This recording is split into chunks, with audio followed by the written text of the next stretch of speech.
Welcome to Screen Test Lab. This is Andy Stedman, here just to talk with you for a little while about some things going on with the channel. In the last episode, I said that I wanted to do a rebrand, and the truth is that I've been redesigning the logo for this channel for the last couple of months.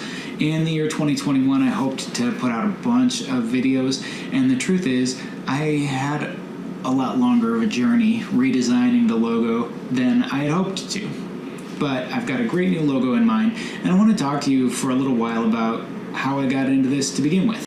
The idea behind Screen Test Lab was to create a very accessible acting studio that was more built like a public service. Because I couldn't find a public access TV studio when I first moved to Los Angeles. So the truth is, I've had this idea in mind for a long time, and I wanted it to be a space. But right now, it's starting off as a YouTube channel. So I hope to offer some tutorials here, and I wanted to come up with some branding. When you look at Screen Test Lab, we got the three letters, the S, T, and the L. And I thought the S looked like a circular shape. So I decided on a film reel. And in fact, I've spent some time trying to come up with the best ways to teach film. I've even got my hands on some 16mm film stock, some examples of 35mm, and even 70mm. And these date back to the days that I was teaching in the classroom. I also taught during the pandemic, and I found that teaching online was really fun. So I really wanted to go old school and teach film, even though we're in an era of digital capture. So the S is the shape of a film reel.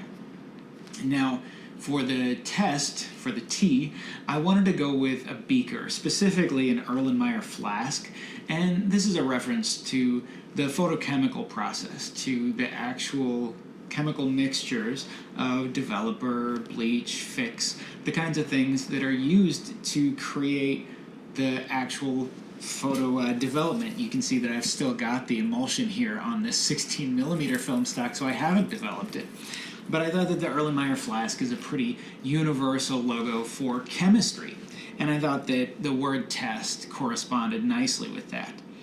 As far as the lab, this lab is here in my kitchen, and this is where I did a lot of teaching in 2020 on Zoom, teaching middle school science, but this is what I have to work with. In the future, it would be great to have a real physical lab that I could use as a photo lab. I've got my hands on some photo enlargers and lots of film equipment, lots of lenses, and lots of things that it would be great to test.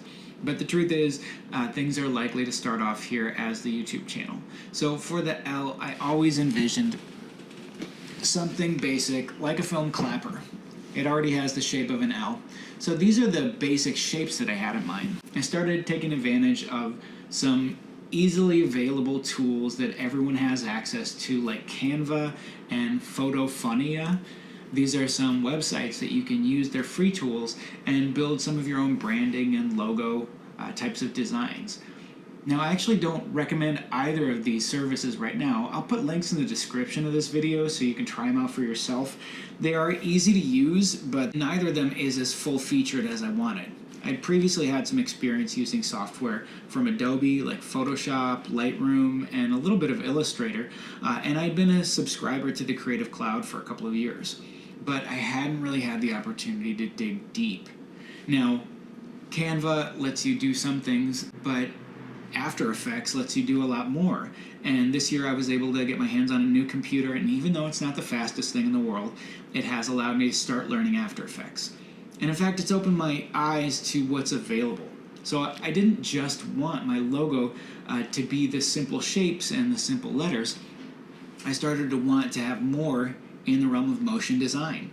And I found some really great channels that have helped me teach myself a lot about using After Effects and about design. And that's led to a whole revolution in my thinking. I've spent some time looking at School of Motion, and you'll find that my logo actually looks a little inspired by School of Motion, although I had settled on some of the new shapes and new colors for my design before encountering School of Motion stuff, because they're really built around the RGB.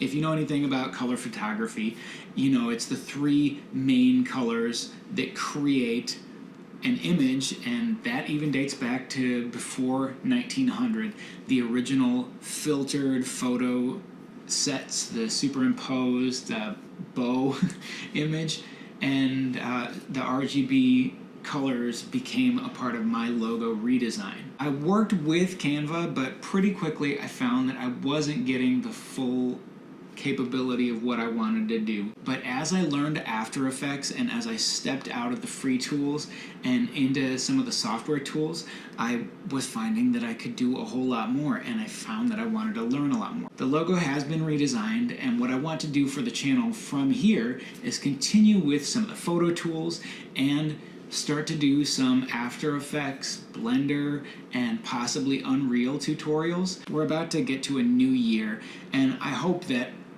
as we head into 2022, I'll be able to offer a lot more on my channel and have new things to show you and to share with you, and hopefully we can start to build the community that I wanted to build here with Screen Test Lab to begin with. The truth of the matter is that I already have a new logo to share with you, and hopefully it will help you coming around in the future.